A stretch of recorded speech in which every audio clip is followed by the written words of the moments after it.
15 жаштан 25 жашка чейинки кыздардын эң жаман көргөн нерсеси эрге качан тиесин. Жакындары, аммасы, халасы, хаммасы бардыгы биригип келип бир суроону берет: эрге качан тиесиң? Күйөө кана, күйөө бала, эрге тийишиң керек. Сен теңдүүлөр 10дон баласы бар.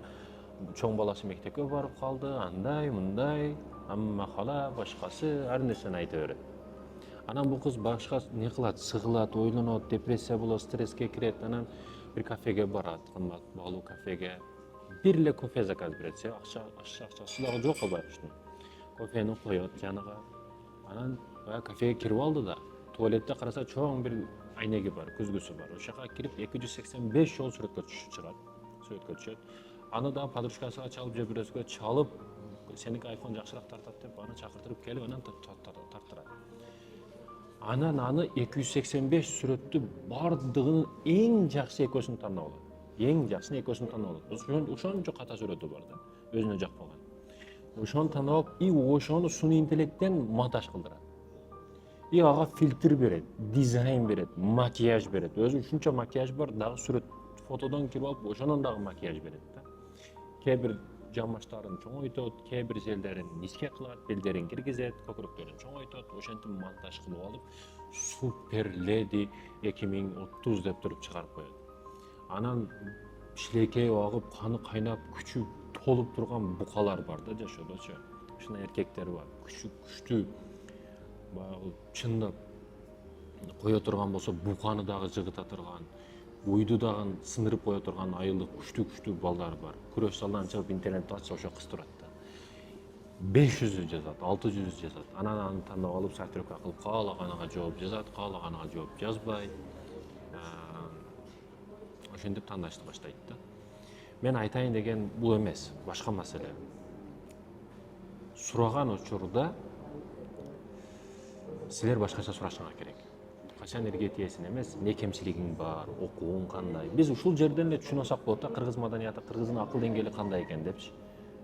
Окууң кандай болуп атат, китеп алып берейинби? Акча балким сага акча керек деп, акча жактан жардам бериш жок.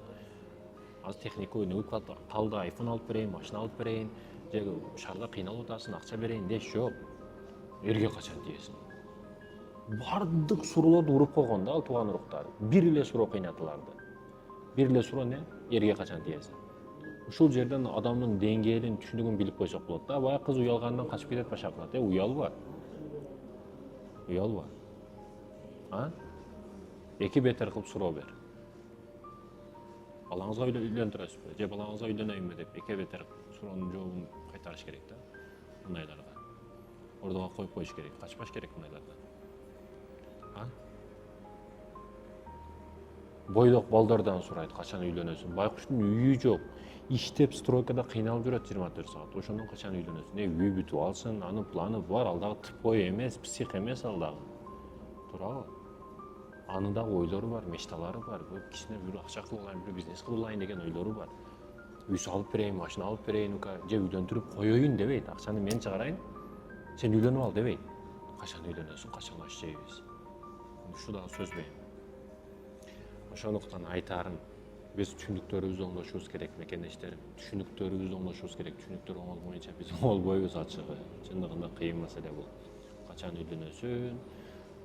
Бул балдарда дагы түшүнүк пайда болуп калганда, окушумдан дагы, иштешимден дагы, карьерамдан, бутка туруп кетишимден дагы көбүрөөк мен үчүн үйлөнүш важный нерсе экен деп ойлонуп калат да бала.